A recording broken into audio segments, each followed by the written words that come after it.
پاکستان کا ایران کے ساتھ مکمل یکجہتی کا اظہار۔ اقوام متحدہ میں مستقل پاکستانی مندوب عاصم افتخار کہتے ہیں کہ امریکہ کے ایران پر حملوں کی مذمت کرتے ہیں۔ اسرائیل کی جارحیت اور حملوں کی بھی مذمت کی۔ ایران کے حق دفاع کی بھرپور حمایت کرتے ہیں۔ امریکی حملوں سے خطے میں کشیدگی مزید بڑھے گی۔ پاکستان کو خطے میں کشیدگی پر شدید تشویش ہے۔ سلامتی کونسل کے ہنگامی اجلاس سے خطاب۔ ایران پر امریکی حملے سے خطے میں کشیدگی مزید بڑھنے کے خدشات۔ سلامتی کونسل کے ہنگامی اجلاس میں بیشتر ارکان ہم آواز۔ روسی مندوب کا کہنا تھا کہ امریکہ نے خود مختار ملک ایران پر بلا اشتعال حملہ کیا۔ ایران پر حملوں کی خطرناک صورتحال سامنے آئی ہے۔ واشنگٹن نے اپنے اتحادی کے مفاد کے لیے حملے کیے۔ چینی مندوب کا کہنا تھا کہ امریکہ نے ایران کی خود مختاری اور سلامتی کی خلاف ورزی کی۔ عالمی برادری کو صورتحال میں انصاف کرنا چاہیے۔ امریکہ نے عالمی قوانین کی سنگین خلاف ورزی کی ہے۔ اور مشرق وسطیٰ کی سنگین کشیدہ صورتحال۔ وزیر اعظم نے قومی سلامتی کمیٹی کا اہم اجلاس آج بلا لیا۔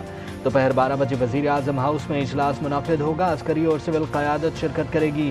فیلڈ مارشل عاصم منیر دورہ امریکہ پر شرکاء کو اعتماد میں لیں گے۔ ایران اسرائیل امریکہ تنازع پر مشاورت کی جائے گی۔ ایران کی حمایت اور دیگر اہم امور پر بڑے فیصلوں کا امکان۔ گزشتہ روز ہم نے ایک شاندار فوجی کامیابی حاصل کی۔ حملے میں امریکی فوج نے بہادری اور ذہانت کا استعمال کیا۔ امریکی صدر ڈونلڈ ٹرمپ کہتے ہیں ایران نے ہزاروں امریکیوں کو قتل یا زخمی کیا۔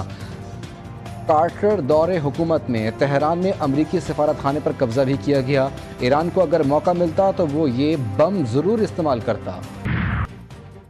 ہم نے ایران جوہری عزائم خاک میں ملا دیے۔ امریکی وزیر دفاع کی پریس کانفرنس۔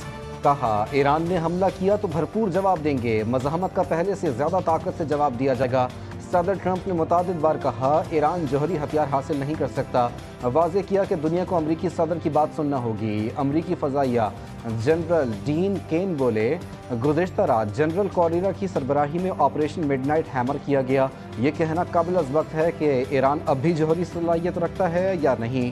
انہوں نے ٹرمپ کے برعکس تباہ شدہ الفاظ حذف کر دیا۔ امریکی فضائیہ کے پائلٹس نے غیر معمولی اور ناقابل یقین کام کیا۔ ایران کے خلاف امریکی آپریشن غیر معمولی تھا۔ امریکی پائلٹ نے اہداف پر واشنگ مشین کے سائز کے 30,000 پاؤنڈز وزنی بم گرائے۔ امریکی نائب صدر جے ڈی وینس نے کہا امریکہ نے ایرانی جوہری پروگرام کو بہت لمبے عرصے تک کے لیے پیچھے کر دیا۔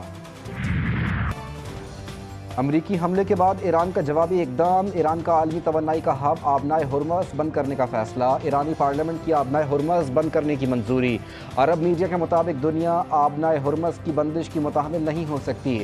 آبنائے ہرمز سے روزانہ دنیا کی ضرورت کا 20% خام تیل گزرتا ہے۔ چین، بھارت، جاپان اور جنوبی کوریا تیل کے اہم خریدار۔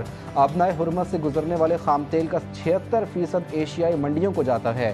آبنائے ہرمز کی بندش سے تیل کی قیمتیں آسمان پر پہنچ جائیں گی۔ تیل کی فی بیرل قیمت $130 سے زیادہ ہونے کا خدشہ۔ امریکہ نے اسرائیل کی بے بسی دیکھ کر خود میدان میں قدم رکھ دیا۔ امریکی حملہ واضح ثبوت ہے کہ اسرائیلی حملوں کے پیچھے اصل محرک امریکہ ہے۔ ایرانی صدر مسعود پزشکیان کہتے ہیں کہ ایرانی قوم اپنی سرزمین کے تحفظ کے لیے کسی بھی قربانی سے دریغ نہیں کرے گی۔ ایرانی جوہری تنصیبات پر حملے اسرائیل سے مکمل رابطے کے ساتھ کیے گئے۔ ایران کا جوہری پروگرام اسرائیل کے وجود کے لیے خطرہ تھا۔ امریکی حملے کے بعد صہیونی وزیر اعظم کا رد عمل۔ نیتن یاہو نے کہا ٹرمپ کی قیادت نے تاریخ کا نیا محور تخلیق کیا۔ یہ محور مشرق وسطیٰ اور اس سے آگے خوشحالی اور امن کے مستقبل کی طرف لے جانے میں مدد دے سکتا ہے۔ اسرائیلی صدر نے ایران پر حملہ عالمی امن کی جانب بڑی کامیابی قرار دیا۔ ایران کے مختلف شہروں میں اسرائیلی حملے ناکام۔ میزائل لانچ پیڈز کو نشانہ بنانے کی ویڈیو جاری۔ ویڈیو میں دکھایا گیا کہ یزد میں کم از کم 3 میزائلوں کو لانچ پیڈز پر ہی نشانہ بنا کر تباہ کر دیا گیا۔ ایرانی حکام کے مطابق زیادہ تر اسرائیلی حملوں کو ایران کے دفاعی نظام نے کامیابی سے ناکام بنا دیا۔ امریکہ کا انتہائی طاقتور بم بھی ایرانی جوہری پلانٹ کا بال بیکا نہ کر سکا۔ امریکی حملے میں ایرانی جوہری پلانٹ فردو تباہ نہیں ہوا۔ اسرائیلی ویب سائٹ نے ایران پر امریکی حملوں کی حقیقت بتا دی۔